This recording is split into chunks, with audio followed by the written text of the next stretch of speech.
Hello students, good morning. 8th science हम लोग पढ़ेंगे। इसका सेकंड चैप्टर है सूक्ष्म जीव, मित्र एवं शत्रु।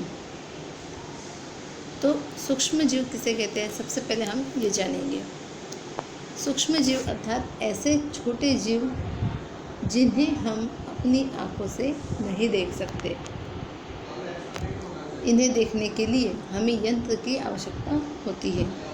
ये जीव हमारे लिए मित्र की तरह भी होते हैं और शत्रु की तरह भी होते हैं। मित्र मतलब कि हमारे लिए उपयोगी भी है और हमारे लिए हानिकारक भी होते हैं। तो सभी प्रकार के जीव मनुष्य के लिए हानिकारक हैं ऐसा नहीं है। सभी प्रकार के सूक्ष्म जीव मनुष्य के लिए मित्र हैं ऐसा भी नहीं है, क्योंकि कुछ जीव ऐसे होते हैं जो मित्र की तरह कार्य करते हैं, मतलब हमारे लिए उपयोगी होते हैं, हमारे लिए ज़रूरी है। और कुछ जीव सूक्ष्म जीव ऐसे होते हैं जिनसे हमें नुकसान होता है। देखिए, आपने अपने आसपास के स्थानों पर पौधों और जंतुओं के साथ अनेक प्रकार के जीव देखे हैं। भाई, आपने बहुत सारे जीव जंतु देखे होंगे अपने आसपास के वातावरण में, लेकिन कुछ जीव ऐसे भी हैं जिन्हें हम क्या करते हैं, बिना यंत्र की सहायता से, मतलब केवल डायरेक्टली आंखों से देख नहीं सकते। इन्हें हम क्या कहते हैं, सूक्ष्म जीव। जैसे कि आपने देखा होगा कि बारिश में वर्षा ऋतु जब होती है तो जो ब्रेड होती है, रोटी होती है, वह एक दिन बासी हो जाए वह सड़ने लगती है तथा उसके ऊपर क्या दिखाई देता है, हमें सफ़ेद और काले कलर के धब्बे दिखाई देने लगते हैं। तो इन धब्बों को आवर्धक लेंस की सहायता से देखना है तो हमें क्या दिखाई देगा, काले रंग की गोल सूक्ष्म संरचनाएं देखने को मिलेगी। आप जानते हैं कि यह संरचना क्या है? हम इसे क्या कहते हैं कि भाई रोटी सड़ गई है, इस पर फफूंद लग गई है ना। तो हम इस प्रकार की जो सड़ी हुई रोटी होती है या फिर जिस पर फफूंद लगी होती है वह खाते हैं क्या? नहीं खाते हैं। क्यों? क्योंकि वह हमारे लिए हानिकारक होती है। उसमें उपस्थित जीव जो है सूक्ष्म जीव, वह हमारे लिए हानिकारक है। आगे देखो, क्या आपको सूक्ष्म जीव गति करते हुए दिखाई दे? आपने जो सूक्ष्म जीव देखे होंगे, ठीक है। अब आप सूक्ष्म जीवों को नीली आंखों से देखो और उसके बाद उन्हें देखने के लिए सूक्ष्मदर्शी यंत्र की सहायता से उन्हें देख सकते, तो उसका उपयोग करके देखिए तो आपको क्या दिखाई देगा, वह गति कर रहे हैं या नहीं। देखिए, यहाँ पर कुछ फ्रैक्शन बताया गया है कि मिट्टी एवं पानी में अनेक छोटे छोटे सूक्ष्म जीव होते हैं। सूक्ष्म जीव इतने छोटे होते हैं कि उन्हें बिना यंत्र की सहायता से हम नहीं देख सकते। कुछ जैसे ब्रेड पर उगने वाली कवक को क्या कहा जाता है, हम लोग क्या कहते हैं, देखिए, लेंस की सहायता से किसे देखा जा सकता है, जो ब्रेड के ऊपर कवक होती है उसे हम आवर्धक लेंस की सहायता से देख सकते हैं, जबकि अन्य बिना सूक्ष्मदर्शी की सहायता से दिखाई नहीं देते। तो यही कारण है कि इन्हें सूक्ष्म जीव हम कहते हैं। अब सूक्ष्म जीवों को भी 4 भागों में बांटा गया है। जैसे देखिए, जीवाणु, कवक, प्रोटोजोआ और शैवाल। तो इन 4 भागों में सूक्ष्म जीवों को बांटा गया है। सबसे पहले हम देखेंगे विषाणु, मतलब वायरस। भाई, आप हॉस्पिटल में अगर गए हो तो आपको किसी बच्चे को यदि बुखार है तो क्या कहा जाता है कि इसे वायरल इन्फेक्शन है, इसे बुखार हुआ है ना। तो ये क्या होता है, वायरस से होता है। आगे देखिए, वायरस भी सूक्ष्म होते हैं, परंतु वे अन्य सूक्ष्म जीवों से कैसे होते हैं, अलग होते हैं। वे केवल कैसे होते हैं, परपोषी में ही गुणन करते हैं, अर्थात जीवाणु, पौधे और जंतु कोशिका में गुणन करते हैं। ये सब क्या करते हैं, ये कोशिकाओं में गुणन करते हैं। जबकि विषाणु क्या करते हैं, कुछ सामान्य रोग जैसे कि जुकाम, सर्दी, इन्फ्लुएंजा और अधिकतर खांसी किसके द्वारा होते हैं? हमें विषाणु के द्वारा होते हैं। कुछ रोग जैसे कि पोलियो और खसरा भी किससे होता है? विषाणु से होने वाला रोग है। अतिसार एवं मलेरिया प्रोटोजोआ के द्वारा होता है। टाइफाइड एवं क्षय टीबी जीवाणु द्वारा होता है। आप इनमें से सूक्ष्म जीवों के विषय में पहले कुछ पढ़ चुके हैं, लेकिन अभी हम इसके बारे में और आगे जानेंगे। देखिए, यह आपको चित्र दिखाई दे रहा है। यह किसका चित्र है? स्पाइरल जीवाणु और दूसरा है छड़नुमा जीवाणु। मतलब ये दोनों ही क्या है? जीवाणु है, लेकिन दोनों ही अलग अलग प्रकार के हैं। एक है स्पाइरल और दूसरा है छड़नुमा। आगे देखिए, आपको शैवाल दिखाई दे रहे हैं। ये सभी क्या है? इसमें से फर्स्ट दो चित्र दिए गए हैं, ये शैवाल के प्रकार है। पहला है क्लेमाइडोमोनास और सेकंड है स्पाइरोगाइरा। अब तीसरा चित्र आपको दिखाई दे रहा है अमीबा और पैरामेशियम। ये क्या है? प्रोटोजोआ कहलाते हैं। प्रोटोजोआ, अमीबा और पैरामेशियम। नेक्स्ट है कवक। ये हम, अगर आपने देखा हो कि तालाब में जो जल रुका हुआ होता है, उसके ऊपर हरी हरी जो चिकनाहट वाली घास दिखाई देती है, उसे क्या कहा जाता है? कवक कहते हैं। तो कवक भी कितने प्रकार की बताई गई है? 3। एक तो है राइजोपस, सेकंड है पेनिसिलियम और थर्ड है एस्परजिलस। तो इस प्रकार से जीवाणुओं के और कवक तथा प्रोटोजोआ के हमने प्रकार यहाँ देख लिए। देखिए, अब यहाँ एक और है विषाणु। ये चित्र किसका दिया गया है? विषाणु का। अब आप देखोगे कि सूक्ष्मजीव होते कहाँ पर हैं? सूक्ष्मजीव कहाँ रहते हैं? क्या आपको पता है? देखिए, सूक्ष्मजीव हर जगह पर मौजूद दिखाई देंगे। जैसे सूक्ष्मजीव एक कोशिक हो सकते हैं, जैसे कि जीवाणु, कुछ शैवाल एवं प्रोटोजोआ, या फिर बहुकोशिक, जैसे कि कई शैवाल एवं कवक। यह बर्फीली, शीत से उष्ण स्रोतों तक हर प्रकार की परिस्थिति में जीवित रहते हैं। यह मरुस्थल एवं दलदल में भी पाए जाते हैं। भाई, कवक आपने देखी होगी कि यह दलदल जो होता है, मतलब रुका हुआ जो जल होता है, कीचड़ होता है, उसके ऊपर चिकनाहट वाली हरी हरी हमें दिखाई देती है घास, तो उसे क्या कहा जाता है? कवक। यह मनुष्य सहित सभी जंतुओं के शरीर के अंदर भी पाए जाते हैं। कौन? सूक्ष्मजीव। सूक्ष्मजीव मनुष्य के शरीर में भी पाए जाते हैं। कुछ सूक्ष्मजीव दूसरे सजीवों पर आधारित होते हैं, जबकि कुछ अन्य स्वतंत्र रूप से पाए जाते हैं। अमीबा जैसा सूक्ष्मजीव अकेले रह सकता है, जबकि कवक एवं जीवाणु कैसे होते हैं?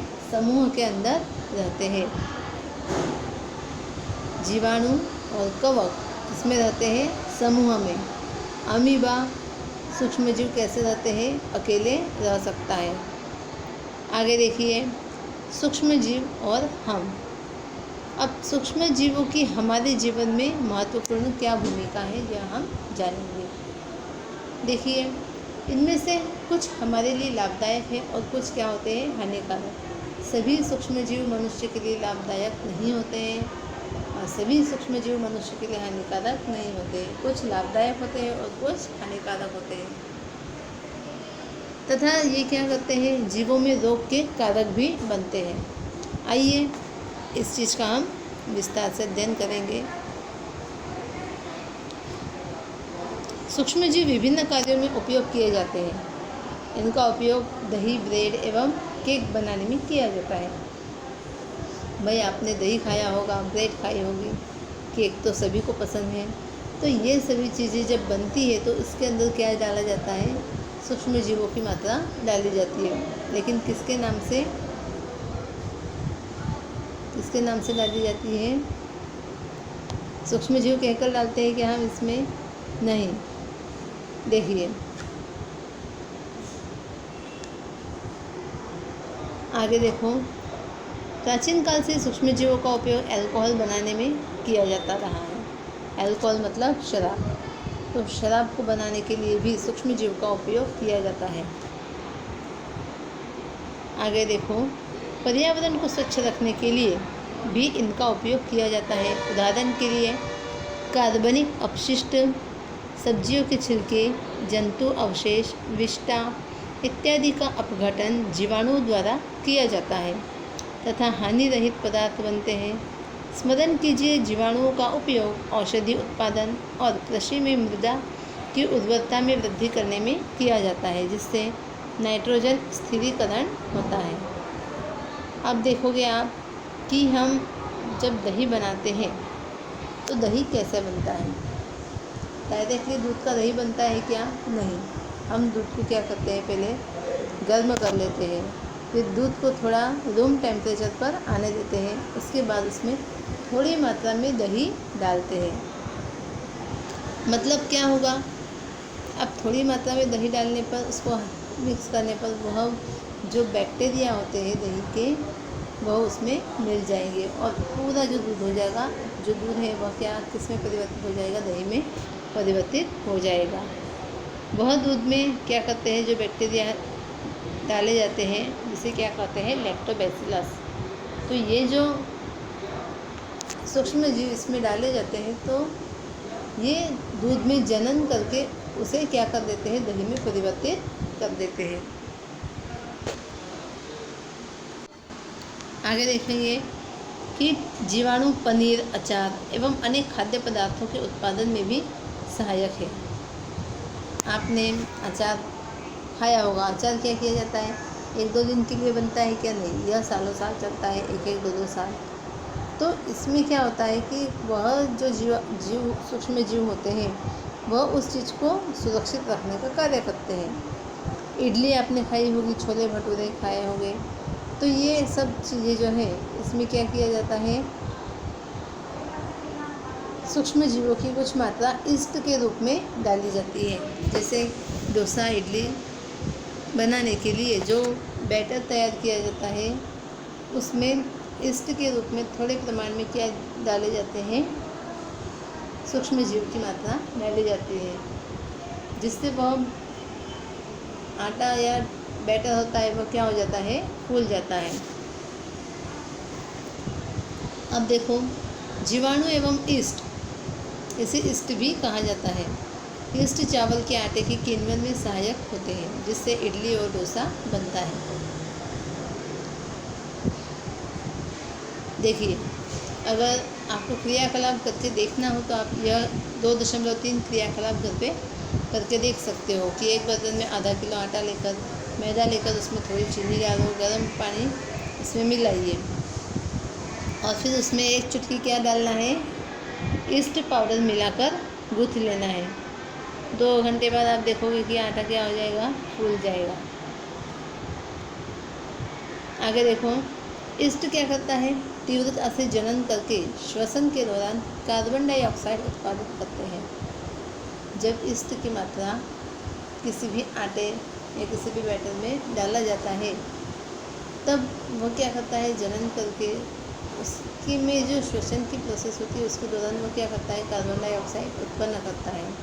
गैस के बुलबुले खमीर वाले मैदे का आयतन क्या कर देते हैं, बढ़ा देते हैं। आपने देखा होगा, इडली का, डोसे का जो भी आप आटा तैयार करते हो पीसने के बाद में, तो वह अगर आप रात भर रखो या 1 दिन रखो, तो वह आटा क्या हो जाएगा, थोड़ी मात्रा में था, लेकिन वह फूल कर अधिक मात्रा उसकी हो जाती है। तो यह क्यों होती है, क्योंकि उसके अंदर कार्बन डाइऑक्साइड के बुलबुले बनने लगते हैं।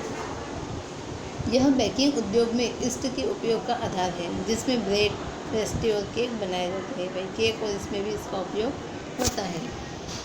सूक्ष्म जीवों का वाणिज्यिक उपयोग भी किया जाता है। वाणिज्यिक उपयोग मतलब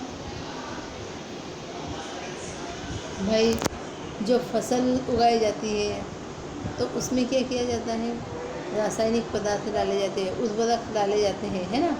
तो ये किसके थ्रू बनते हैं, सूक्ष्म जीवों के थ्रू बनते हैं। देखिए, बड़े स्तर पर अल्कोहल, शराब और एसिटिक एसिड के उत्पादन में सूक्ष्म जीवों का उपयोग किया जाता है।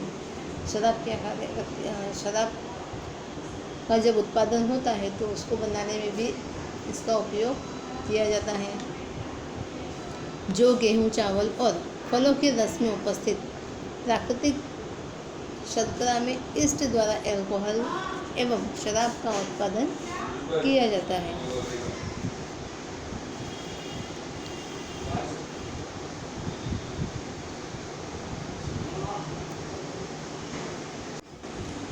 देखिए, आपने देखा होगा कि जो शराब से वो इसकी जो स्मेल होती है वो किसी को पसंद नहीं आती है ना। तो यह गंध अल्कोहल की है जो चीनी के अल्कोहल में परिवर्तित होने के कारण बनता है। अब यह चीनी के अल्कोहल में परिवर्तन की यह प्रक्रिया किण्वन या फर्मेंटेशन कहलाता है। क्या आप जानते हो कि किण्वन की खोज किसने की है? देखिए, लुई पास्चर नामक व्यक्ति ने किण्वन की खोज 1857 में की। सूक्ष्म जीवों के हम औषधि उपयोग देखेंगे। भाई, सूक्ष्म जीवों का औषधि के रूप में भी उपयोग किया जाता है। जब भी कोई भी व्यक्ति बीमार होता है तो किसके पास जाएगा? डॉक्टर के पास जाता है। डॉक्टर उसे क्या करते हैं? पेनिसिलिन या इंजेक्शन देते हैं, मतलब कि दर्द को कम करने की दवाई, या फिर उसके बदले में इंजेक्शन भी दिया जाता है, या कोई अन्य प्रतिजैविक की गोली या कैप्सूल देते हैं। इन औषधियों का स्रोत क्या है? सूक्ष्म जीव है। ये बीमारी पैदा करने वाले सूक्ष्म जीवों को नष्ट कर देती है अथवा उनकी वृद्धि को रोक देती है। इस प्रकार की औषधि को क्या कहा जाता है? प्रतिजैविक अथवा एंटीबायोटिक कहा जाता है। आजकल जीवाणुओं और कवक से अनेक प्रतिजैविक औषधियों का उत्पादन हो रहा है। स्ट्रेप्टोमाइसिन, टेट्रासाइक्लिन और एरिथ्रोमाइसिन सामान्य रूप से उपयोग में की जाने वाली प्रतिजैविक हैं, जिन्हें कवक एवं जीवाणु से उत्पादित किया जाता है। अब ये जो प्रतिजैविक औषधियाँ निर्माण की जाती है, स्ट्रेप्टोमाइसिन हो गई, टेट्रासाइक्लिन हो गए और एरिथ्रोमाइसिन, तो ये किसके थ्रू बनती है? यह जीवाणुओं और कवक के द्वारा बनाई जाती है, जिन्हें जीवाणु और कवक से उत्पादित किया जाता है। अब आप देखोगे, किसी विशिष्ट प्रकार के सूक्ष्म जीव का संवर्धन करके प्रतिजैविक का उत्पादन किया जाता है, जिन्हें अनेक रोगों की चिकित्सा में उपयोग में लाते हैं। भाई, वैक्सीनेशन आपने सुना है, अभी चल रहा है फिलहाल कि कोरोना महामारी से बचने के लिए वैक्सीनेशन किया जाए। तो यह क्या है कि उस रोग से बचने के लिए हम अपने अंदर प्रतिजैविक की मात्रा पहले ही उपस्थित कर लें, जिससे क्या होगा कि अगर हम उसके शिकार भी हो जाए तो हम में उससे लड़ने की क्या होगी? क्षमता होगी। आगे देखो,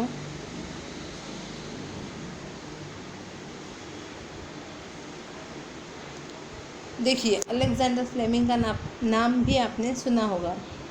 अलेक्जेंडर फ्लेमिंग, जिन्होंने पेनिसिलिन क्या की थी? बनाई थी। देखो, अलेक्जेंडर फ्लेमिंग जीवाणु रोगों से बचाव करने के लिए एक संवर्धन पर प्रयोग कर रहे थे।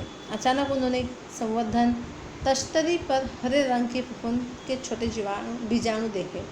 उन्होंने पाया कि यह फफूंद जीवाणु की वृद्धि को रोकते हैं। यह तथ्य पाया कि बहुत सारे जीवाणु फफूंद द्वारा मारे गए। इस प्रकार फफूंद से क्या किया? उन्होंने पेनिसिलिन बनाई गई। तो पेनिसिलिन किसने बनाई? अलेक्जेंडर फ्लेमिंग ने।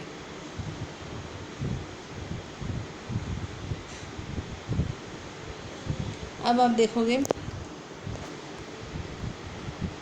पशु आहार के बारे में आप जानते हो। पशु आहार मतलब कि जानवर जो होते हैं वह जो कुछ भी खाते हैं, एवं कुक्कुट आहार में भी प्रतिजैविक मिलाए जाते हैं, जिसका उपयोग पशुओं में सूक्ष्म जीवों का संचरण रोकना है। प्रतिजैविक का उपयोग कुछ पौधों के रोग नियंत्रण के लिए भी किया जाता है।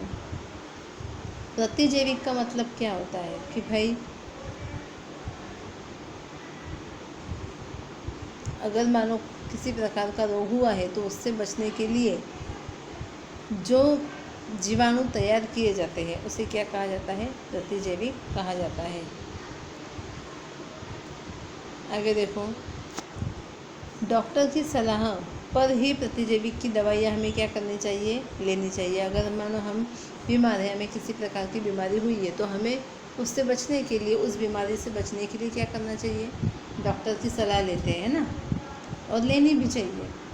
और उन्हीं के सलाह के आधार पर हमें क्या करना चाहिए? प्रतिजैविक लेनी चाहिए। प्रतिजैविक मतलब उससे लड़ने वाली दवाई, तथा उस दवा का कोर्स भी क्या करना चाहिए? कंप्लीट करना चाहिए। कई बार क्या होता है कि हम लोग हॉस्पिटल जाते हैं बीमार होने पर, तो डॉक्टर अगर 3 दिन की हमें दवाई देता है तो हम लोग क्या करते हैं?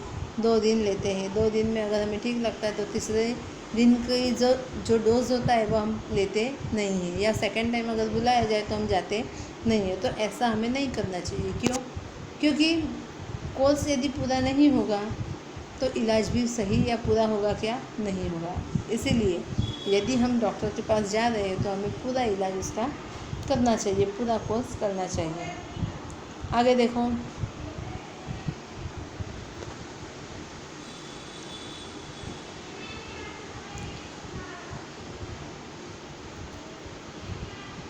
वैक्सीन। अब वैक्सीन के बारे में मैंने आपको अभी बताया। बच्चे जब जन्म लेते हैं, छोटे बच्चे जब जन्म लेते हैं तो क्या किया जाता है? उन्हें कुछ समय मर्यादा फिक्स है, तो उस समय मर्यादा के अंतर्गत उन्हें समय समय पर टीके लगाए जाते हैं। जैसे पोलियो का टीका, खसरा, है ना, इस प्रकार से लगाए जाते हैं। शीतला।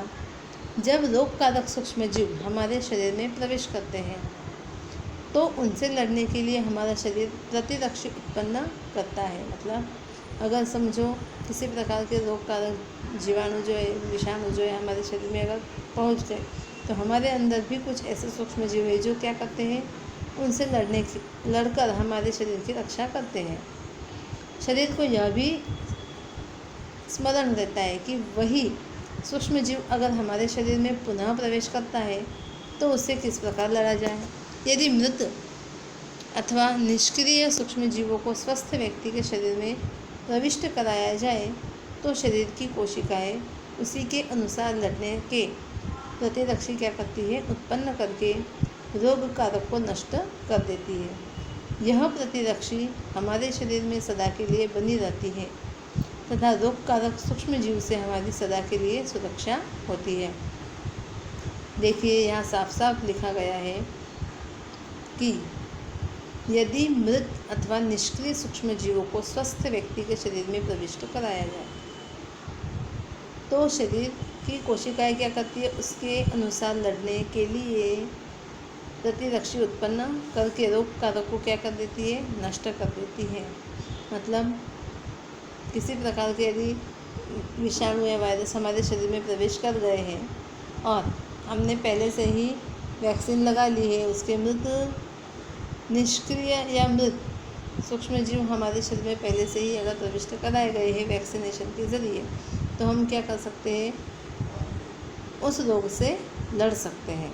मतलब हमारे शरीर के अंदर जो छोटे सूक्ष्म जीव है वो क्या कर सकते हैं? वह उस रोग से लड़ सकते हैं। देखिए, तो इससे वैक्सीनेशन होने से क्या होता है कि हमारी सदा के लिए सुरक्षा हो जाती है उस रोग से बचने के लिए। आगे देखिए, वैक्सीन या टीका जो भी होता है, जैसे हैजा, क्षय, चेचक, हेपेटाइटिस जैसी अनेक प्रकार की बीमारियों को वैक्सीन के द्वारा रोका जा सकता है।